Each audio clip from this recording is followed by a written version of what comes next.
Ratna doctor Sreekumar சகல உலக மக்களின் அனைத்து வித பிரச்சனைகளுக்கும் தீர்வு கண்டுள்ளார். ஜோதிடம், எண் ஜோதிடம், வாஸ்து, கைரேகை, ராசிக்கல் தேர்வு, அயல்நாடு செல்ல, கடனை தீர்க்க, மேல் படிப்பு பெற, திருமணம் விரைவில் நடக்க, தொழில் சிறக்க, வேலை கிடைக்க, குழந்தை பெயர் வைக்க, தொழில் பெயர் வைக்க, ராசிக்கல் தேர்வு செய்ய, சோழி பிரசன்னம் பார்க்க, கம்ப்யூட்டர் ஜாதகம் பார்க்க, 48 வருடம் அனுபவம் பெற்ற ஜோதிடர் ஆலோசனைகளை பெற ஜோதிட ரத்னா டாக்டர் ஸ்ரீகுமார் முன்பதிவு பெற்று சந்திக்கவும். உலகம் முழுவதும் பரவி வாழ்ந்து கொண்டிருக்கின்ற தமிழ் ஜோதிட சொந்தங்கள், டாக்டர் ஸ்ரீகுமார் ஜோதிட சேனலின் சார்பாக என்னுடைய நன்றி கலந்த வணக்கத்தை தெரிவித்துக் கொண்டு கணபதியினுடைய மூல மந்திரத்தை இப்பொழுது நாம் பார்க்கலாம்.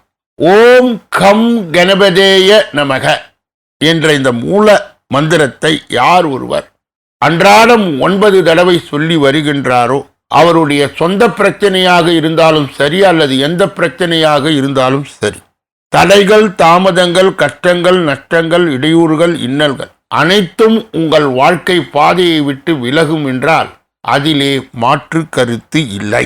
கடக ராசியை சார்ந்தவர்களுக்கு சேர்ந்தவர்களுக்கு இந்த மே மாத பலாபலன்கள் இந்த பதிவிலே விரிவாகவும் விளக்கமாகவும் சொல்லப்பட இருக்கிறது. அன்பர்கள் கூர்ந்து கேட்டு ஜோதிட வழிகாட்டுதலையும் ஆலோசனையும் பெறலாம். முதலிலே கடக ராசியை சார்ந்தவர்கள் யார்? அன்னையின் மீது அளவில்லாத பாசத்தை பொழிபவர்கள், ஞாபக சக்தி அதிகம் உள்ளவர்கள், நிர்வாக திறமையிலே கொடிக்கட்டி ஆட்சி செய்பவர். அப்படிப்பட்ட கடக ராசியிலே உள்ளடங்கிய 9 பாதங்கள் என்னென்ன? புனர்பூசம் 4ஆம் பாதம், பூசம் 1, 2, 3 4ஆம் பாதம், ஆயில்யம் 1, 2, 3 4 பாதங்கள். இந்த மே மாதத்திலே நடக்க இருக்கின்ற 4 பெயர்ச்சிகள், ஒன்று சூரியனுக்கு உரியது, இன்னொன்று செவ்வாய்க்கு உரியது, இன்னொன்று சுக்கிரனுக்கு உரியது, இன்னொன்று புதனுக்கு உரியது. இதனுடைய பொது பலனையும் பலாபலனையும் நாம் பொது பலனோடு இணைத்து கடக ராசியை சார்ந்தவர்களுக்கு சேர்ந்தவர்களுக்கு இந்த மே மாதம் விரிவாகவும் விளக்கமாகவும் அவர்களுடைய பலாபலனை நாம் சொல்ல இருக்கின்றோம். அன்பர்கள் கூர்ந்து கேட்டு நற்பலனை பெறலாம். இப்பொழுது மே மாதத்தின் பலாபலனை பற்றி தெரிந்து கொள்ளலாம்.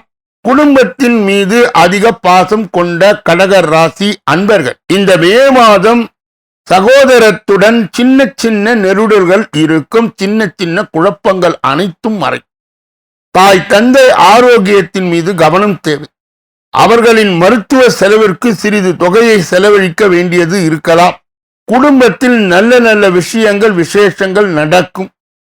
உங்கள் தைரியத்திற்கு இறைவனை வேண்டுங்கள். பிள்ளைகளின் மேல் கவனம் வைக்க வேண்டும். முன்னோர்களை அமாவாசை தோறும் வழிபடவும். மறைவிடங்களில் சிலருக்கு அலர்ஜி ஏற்படலாம், கவனம் தேவை. வாழ்க்கை துணையுடன் இருந்து வந்த மனக்கசப்பு நீங்கி புதிய உத்வேகம் பிறக்கும்.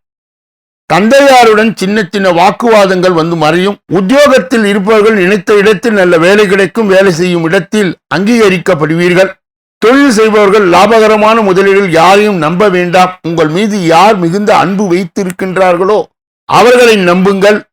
கலைத்துறையினருக்கு கடுமையாய் உழைப்பின் மூலம் முன்னேற வேண்டியது இருக்கும். நண்பர்கள் உதவியால் நன்மைகள் ஏற்பட வாய்ப்பு உள்ளது. கிடைக்கும் வாய்ப்பை பயன்படுத்திக் கொள்வது நல்லது. அரசியல்வாதிகள் வெளியூர் பயணம் செல்ல வேண்டியது இருக்கும். மேலிடத்தில் இருந்து முக்கிய பொறுப்புகள் உங்கள் கையில் வரும்.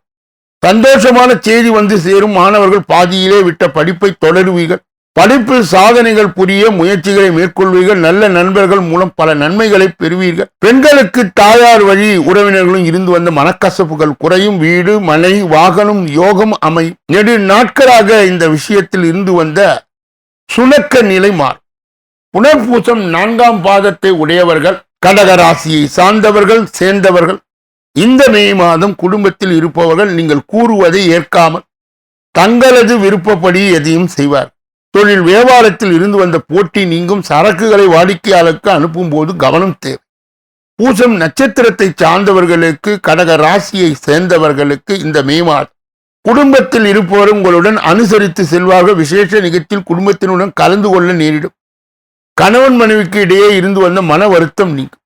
ஆயில்யம் நட்சத்திரத்தை சார்ந்தவர்களுக்கு, கடக ராசியை சேர்ந்தவர்களுக்கு இந்த மே மாதம் பிள்ளைகளின் உடல் நிலையிலே கவனம் தேவை. திறமையாக செயல்பட்டு காரிய வெற்றியை காண்பீர்கள். மதிப்பும் மரியாதையும் கூடும், மனோதைரியம் கூடும். கடகராசி சார்ந்தவர்களுக்கு சேர்ந்தவர்களுக்கு இந்த மே மாதத்திலே கடைபிடிக்கக்கூடிய தெய்வீக பரிகார முயற்சிகள் என்னென்ன? புதன்கிழமை தோறும் ஸ்ரீ அயகிரிவ வழிபாடு மேற்கொள்ளுங்கள். பெருமாள் ஸ்தலங்களுக்கு சென்று வருவது நன்மையை தரும். அதிர்ஷ்ட கிழமைகள் ஞாயிறு, வியாழன், வெள்ளி. சந்திராஷ்டம தினங்கள் மே 11, 12. அதிர்ஷ்ட தினங்கள் மே 26, 27 ஆகும். ஒவ்வொரு நாளும் காலை வேளையிலே 8 மணி அளவிலும் மாலை வேளையிலே 6 மணி அளவிலும் பிப்ரவரி மாத பலாபலன்கள் விரிவாகவும் விளக்கமாகவும் வெளியிடப்படுகிறது. அன்பர்கள் கூர்ந்து கவனித்து தங்கள் ராசி எது என தேர்ந்தெடுத்து பார்த்து பலாபலன்களை பெறலாம். இந்த பதிவை நிறைவு செய்து வேறொரு நல்ல பதிவிலே உங்களை எல்லாம் சந்திக்க இருக்கின்றேன். நன்றி.